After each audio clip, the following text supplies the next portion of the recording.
Falava sobre recorde de desemprego, isso afeta diretamente na questão da fome, né? E metade dos lares brasileiros sofreram algum nível de insegurança alimentar no final de 2020, ou seja, preocupou com a possível falta aí de comida em casa. E 19 milhões de brasileiros relataram realmente ter passado fome no ano passado. Esse número é preocupante e é o resultado de um estudo inédito conduzido pela rede Pensan, empresa de pesquisas na área de insegurança alimentar. Pessoas das 5 regiões do país foram consultadas nos últimos meses do ano passado, quando o valor do auxílio emergencial sofreu a primeira redução. E para falar sobre esse assunto, nós convidamos a Sandra Chaves, que é nutricionista, vice-coordenadora da rede Pensan. Muito obrigado pela entrevista aqui para a CNN. Eu gostaria que a senhora começasse nos explicando a pesquisa, a metodologia que foi utilizada e quais os resultados a que vocês chegaram. Bom dia, Colombo. Bom dia, Muriel. Bom dia a todos que estão nos assistindo.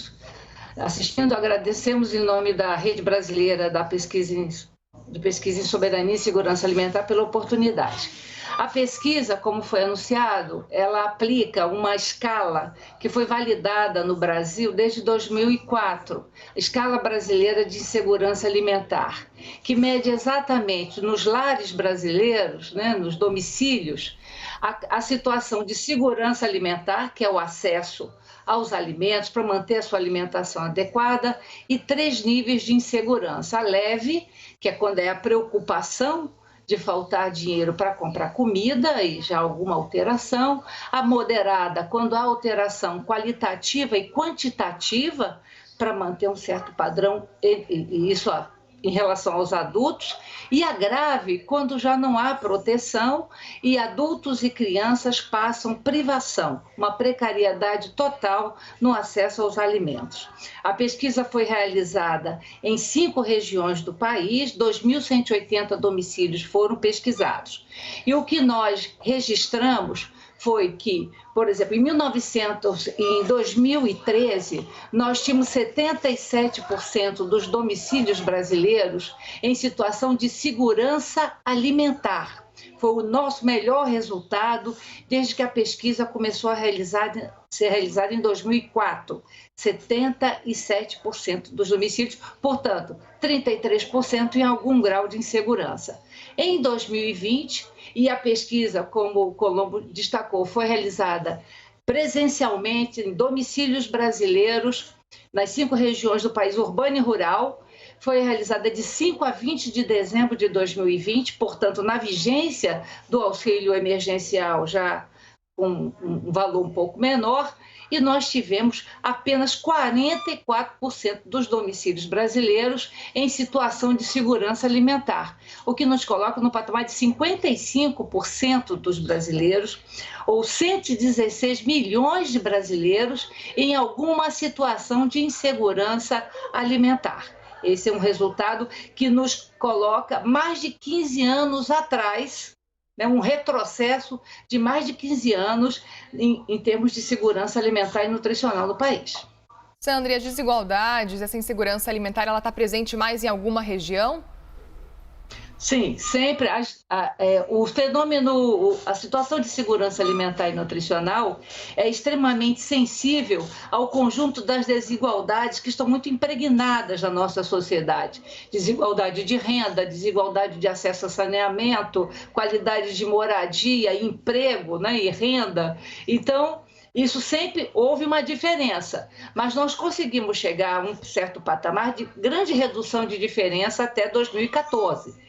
Quando agora nós encontramos uma queda da segurança alimentar em todas as regiões, por exemplo, o Sul, o Sudeste, que costumam estar em patamares de acima de 80% de domicílios em segurança alimentar, ele desceu para 53%. Né, o Sul, o Sudeste, o Centro-Oeste desceu para 46,7%. Mas eles tinham um colchão de proteção.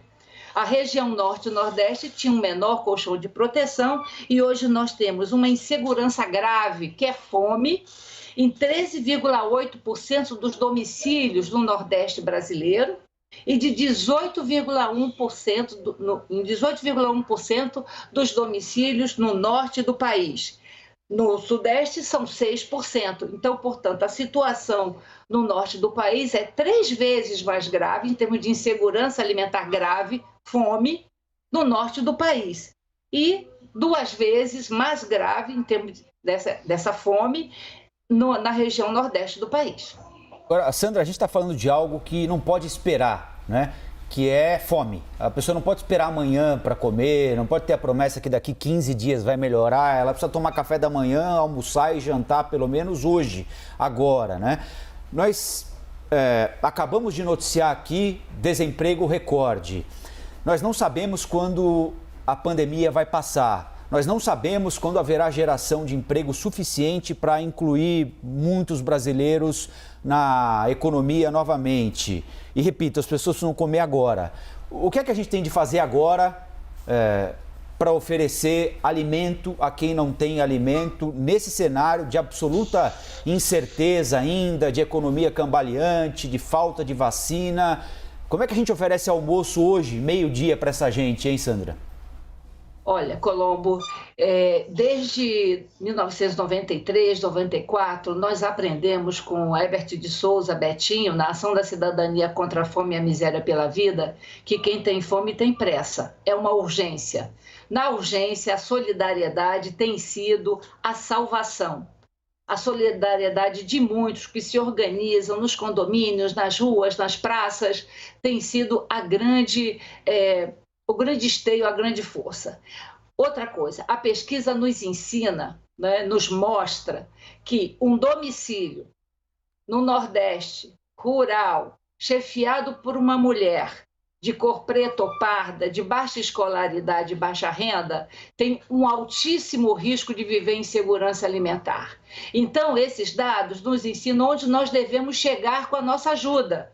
Então, a curtíssimo prazo, temos que dar comida, de alguma forma. Mas temos que pensar e temos que garantir um auxílio emergencial digno, justo.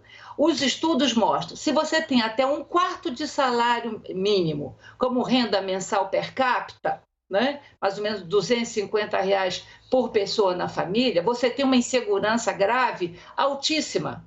Se você eleva um pouco essa renda, você já tem uma queda. Se você chegar a 1 salário mínimo per capita, a insegurança grave some da família, né? Então, você tem um colchão de proteção. A renda, efetivamente, é uma proteção.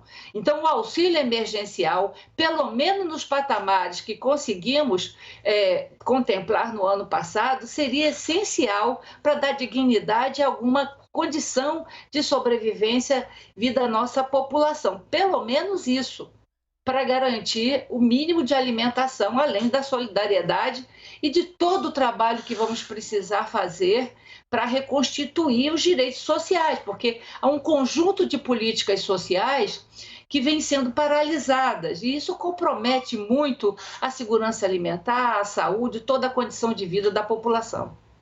Sandra, o Brasil deixou o mapa da fome, né, em 2014, e o impacto da situação atual pode nos fazer voltar para lá? Nós já voltamos. Nós não voltamos para o mapa como era feito pela FAO, porque a FAO não faz mais esse mapa, né? Mas observe, considera-se que acima de 4% de domicílios em situação de insegurança grave, né, numa região e tal, é uma situação de crise, de fome, né? Hoje nós não temos nenhum estado do país, pela pesquisa, que tenha ficado abaixo de 4%. Então, todos estão entre 4 e 10 ou acima de 10. Sandra, só uma última pergunta para a gente encerrar. O que é que vocês consideram insegurança alimentar? Quando é que uma família ou um indivíduo está em insegurança alimentar? É quando não tem nada para comer? Como é que é isso? Olha, tem a insegurança grave é quando não tem o que comer, né? Não tem o que comer, e isso atinge adultos e crianças. A moderada, essa é a grave, essa que eu estou chamando a atenção desses dados aí.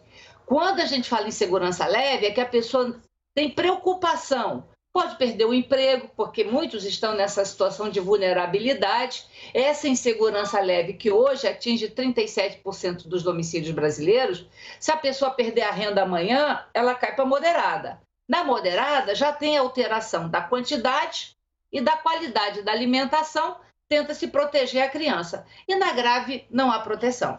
A grave, eu já visitei domicílios em situação de segurança grave para avaliar a situação, é a precariedade total. Comer hoje, não sei quando voltarei a comer, porque dependo de doação, dependo de uma série de proteções que, infelizmente, nem sempre estão presentes na hora, né, de matar a fome das pessoas.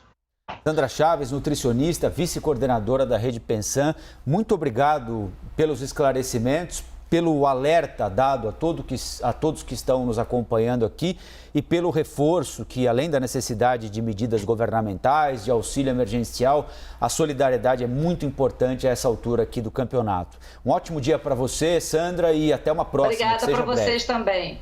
Obrigada.